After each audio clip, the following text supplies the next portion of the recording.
Umunsi katwongere twifuze kubana namwe kandi dufite gahunda yo kuganira ku ndwara ya diabete. Twifuze ko mudukurikirana neza muri kumwe na Nzungu Gadi.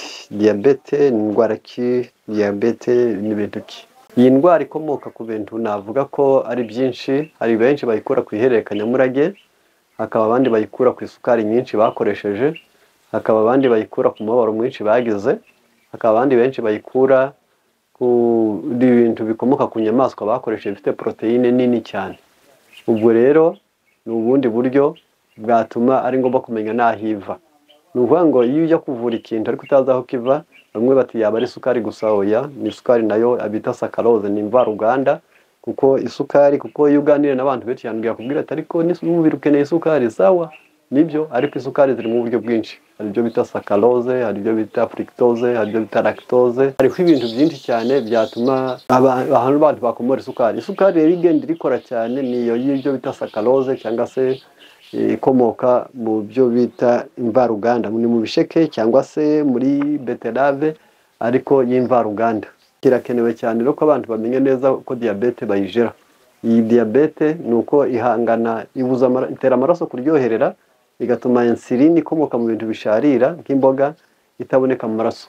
Uko kutaboneka mu maraso kwayo kugatuma noneho insuline yibuze, ubwo isukari iba nyinshi mu maraso, yarangiza umuntu urwagashya rugatangira rukananirwa, rwananirwa kurema insuline, isukari ikaba ibaye nyinshi, ukarangwa n'intege nke, inzara nyinshi, kwihagarika kenshi, akajagari mu bitekerezo, intege nke mu mubiri.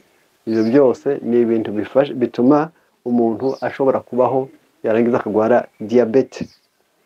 Iyi diabete rero wayifashisha uti? Diabete ufata ya ndimu, ugafata onyo, ugafata concombre, ugafata imboga za persile. Ibi bintu ko ari bigera kuri 5, ugakatakata neza, ugashyiramo amavuta y'ibihwagari meza, yandi yitwa agiye kumera nk'amazi.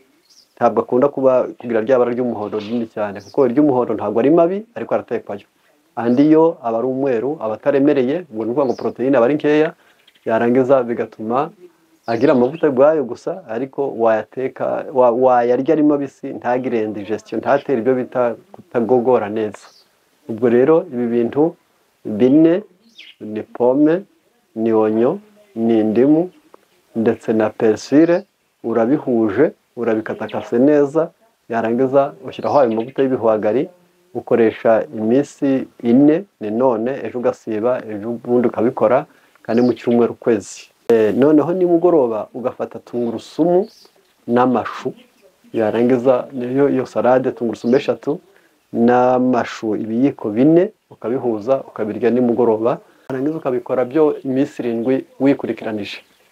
Ubwo ni uburyo buvura diabete yo mu rwego rwo hasi cyane. Noneho hirya y'ibyo, kubagera hirya bakazageraho ku ruhande bashobora kubona badafite umwanya uhagije wo kubona ibyo byo kurya, bari kure cyangwa se bari kure iwabo, bari kure akazi kabo katabemerera, bashaka umuti bita jinko.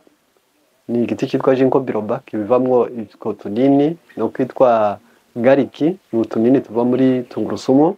Yarangiza ubona nko muri societe bita Dina Pharma irabigira, iyo bikoresha buri gihe isukari yawe ushaka kubona, kandi kwitwa alfalfa niko kitwa rimwe, ubundi bakita chlorophylle.